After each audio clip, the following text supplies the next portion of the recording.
Γιατί δεν περνάνε οι λαϊκοί μπροστά από την Αγία Τράπεζα? Τι μπορεί να πάθουνε? Αυτά που βλέπουμε, αλλά και άλλα που συμβαίνουν μυστικά, αλλά εμείς δεν τα βλέπουμε. Του Αρχιμανδρίτη Βασιλείου Μπακογιάννη. Έχουμε ποτέ διερωτηθεί γιατί ο λαϊκός που εισέρχεται στο ιερό δεν επιτρέπεται να περάσει μπροστά από την Αγία Τράπεζα? Γιατί δηλαδή επιτρέπεται να περάσει από πίσω ή από αριστερά ή από δεξιά? Τι αλλάζει προς την ιερότητα της Αγίας Τραπέζης? Θα το καταλάβουμε από τα ακόλουθα. Στο προαύλιο του νομικού ναού υπήρχε το θυσιαστήριο των ολοκαυτωμάτων, όπου θυσίαζαν τα ζώα. Ο Κύριος απαγόρευσε τους υπηρέτες του Μωυσή να το πλησιάζουν. Παράβαση εντολής του σήμαινε θάνατο, και για τον Μωυσή ως φύλακα του θυσιαστηρίου και για τους υπηρέτες του. Και η Αγία Τράπεζα είναι ασύγκριτα ανώτερη από το θυσιαστήριο των ολοκαυτωμάτων. Όταν οι Ισραηλίτες διέσχιζαν τον Ιορδάνη ποταμό με την Κιβωτό, ο λαός, κατ' εντολή Θεού, στεκόταν μακριά από την Κιβωτό, ένα περίπου χιλιόμετρο.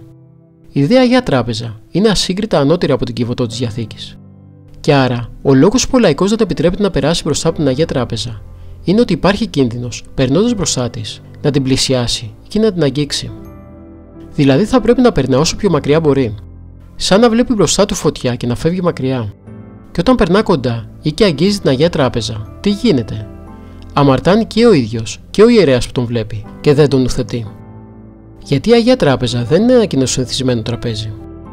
Όταν ο Κύριος έδιωξε τους εμπόρους από το προαύλιο ναό, μεταξύ των άλλων, δεν άφηνε να μεταφέρει κανείς διαμέσου του προαυλίου κανένα πράγμα.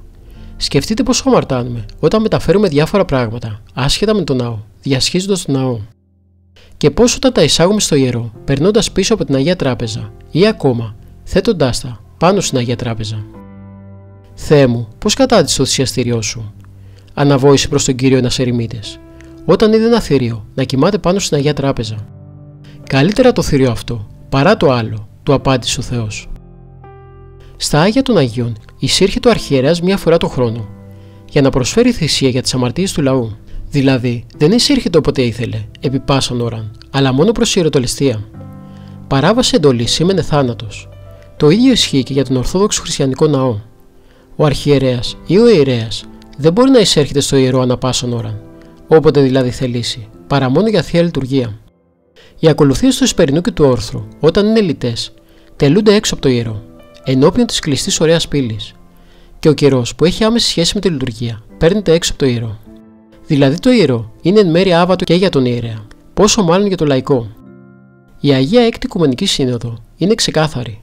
Μη εξέστω τίνη των απάντων λαϊκή θελούντι, ένδον ιερού, εισιένε θυσιαστηρίου. Το θέμα δεν είναι απλά ότι οι λαϊκοί μπαίνουν στο ιερό, αλλά εισέρχονται με φοβερή άνεση, λες και εισέρχονται στην κουζίνα του σπιτιού τους. Το χειρότερο, το ρίχνουν εν ώρα λατρείας στο κουβεντολόι. Ας μη σχολιάσουμε και τον μπάχαλο με τα κινητά. Το ακόμα χειρότερο, ελάχιστοι είναι ιερείς που τους επισημαίνουν το αυτονόητο. Ησυχία, εδώ είναι ιερό. Για να καταλάβεις, λέει ο Άγιος Ιωάννης ο Χρυσόστομος, πόσο μεγάλη αμαρτία είναι αυτό, δηλαδή η συζήτηση εν ώρα λατρείας. Σκέψου το εξής. Τολμάς όταν συζητάς με κάποιον άρχοντα να διακόψεις τη συζήτηση και να αρχίσεις να συζητάς με το δούλο του?